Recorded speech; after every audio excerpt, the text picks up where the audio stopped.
Hey friends, let's be honest about lying. Kind of sounds like a deal, huh? Let's be honest about lying. It's the way I'm starting this one. Most people do not wake up planning to become dishonest, do they? Usually a lie begins because we're scared. We're scared of getting in trouble, disappointing someone, or changing the way people see us. So we bend the story. We leave out an important detail. We say, that's not what happened, even though deep down we know it is. For a few minutes, the lie may feel like relief.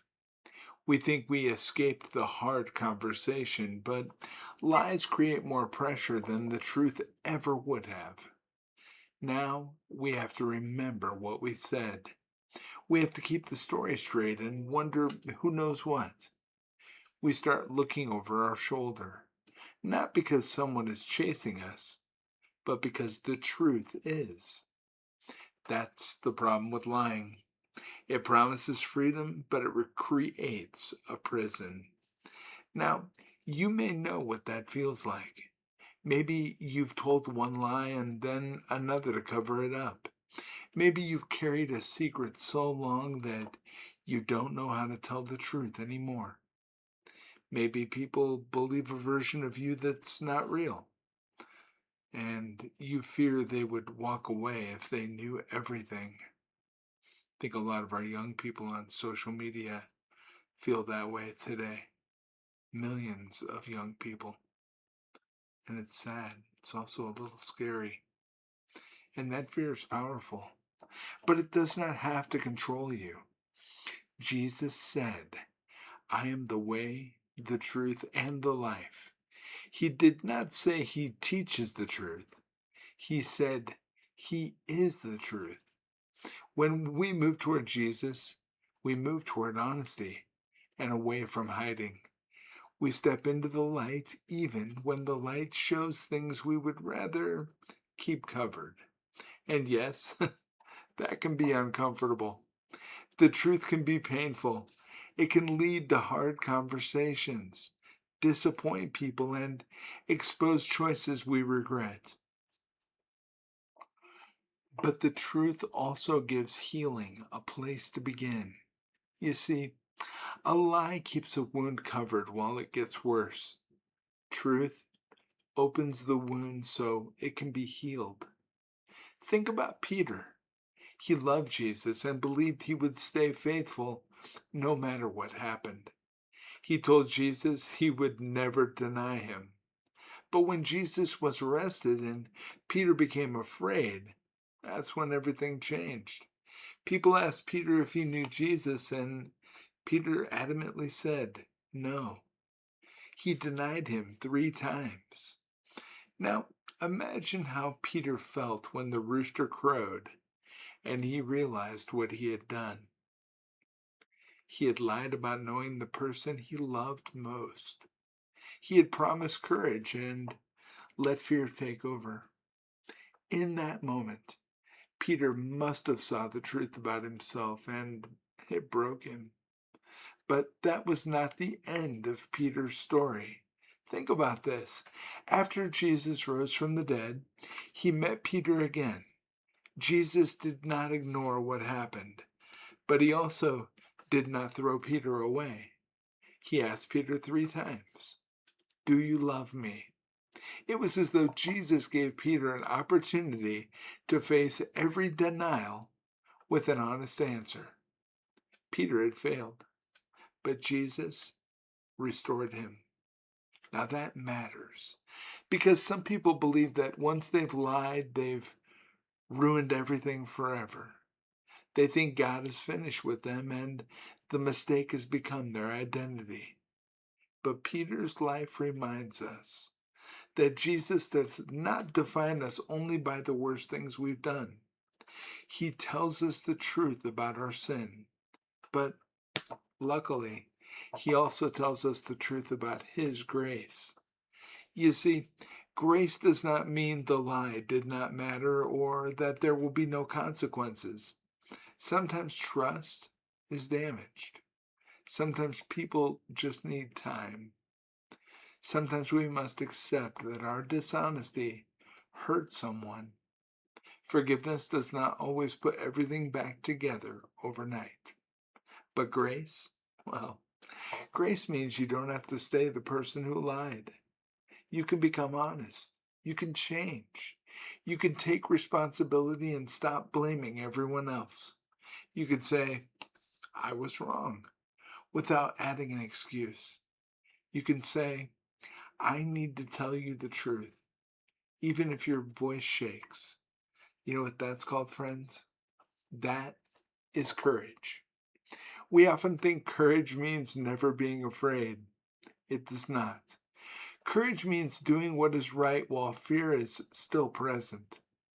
Telling the truth after you have lied may be one of the hardest things you ever do, but it may also be the moment your life begins to change. Some people will keep praying for peace while protecting the lie. They ask God to calm their mind, but refuse to face what makes their mind restless. They want God to fix the relationship, but they avoid the honest conversation the relationship needs. We cannot ask Jesus to lead us into freedom while holding tightly to deception. He already knows what happened. Nothing you ever confess to the Lord will surprise him. He already knows. You're not giving Jesus any new information. And you know what? You're finally agreeing with him about what is real. That is where change begins.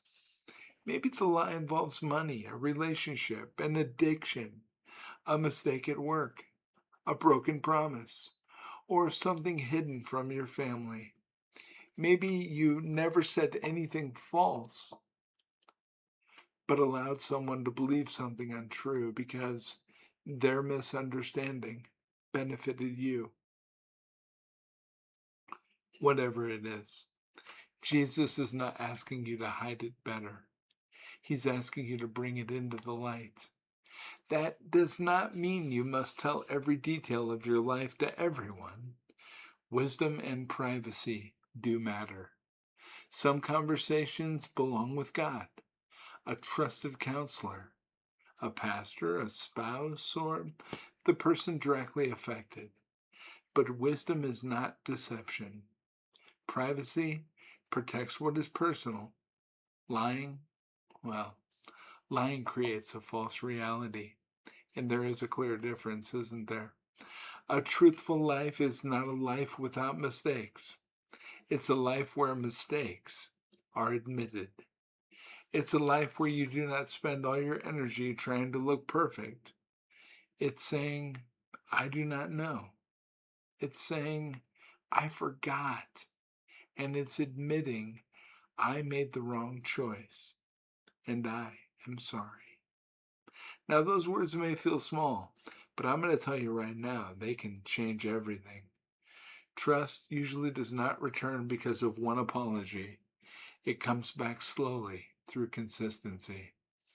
If you tell the truth today and keep your word tomorrow, if you stop making promises you cannot keep, little by little, I promise you, people begin to see that something has changed.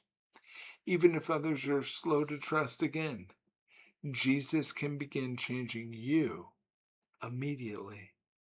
Peter went from denying Jesus to boldly speaking about him. The man who once lied because he feared people eventually became willing to suffer for the truth. That transformation, well, it happened because he surrendered his weakness to Jesus. The same Jesus is still changing people today. You do not have to keep carrying the weight of a false story. You do not have to keep remembering which version you told. You don't have to spend another day wondering when the truth will catch up with you. You can stop running. Now, I want you to start with God. Tell him the truth first without polishing it. Ask Him for forgiveness and courage to make things right. Then, take the next honest step. Now, that may mean admitting what happened, apologizing, returning something, correcting a story, accepting a consequence, or merely asking for help. The next step may be difficult, but you will not take that one alone. You see, Jesus is full of grace and truth. Grace means He will meet you in your failure. Truth means He will not help you remain there. He will forgive you, teach you, correct you, and lead you into a life where you no longer have to pretend. The lie may be part of your past, but it does not have to control your future. The truth may cost you something today, but continuing a lie will cost you peace, trust, freedom, and pieces of yourself. Bring the truth to Jesus. Let Him carry what has become too heavy for you. Then walk forward in honesty, humbly and free. My name is Douglas Vandergraph, and I believe in Jesus Christ. God bless every single one of you, every single one, and everyone you love.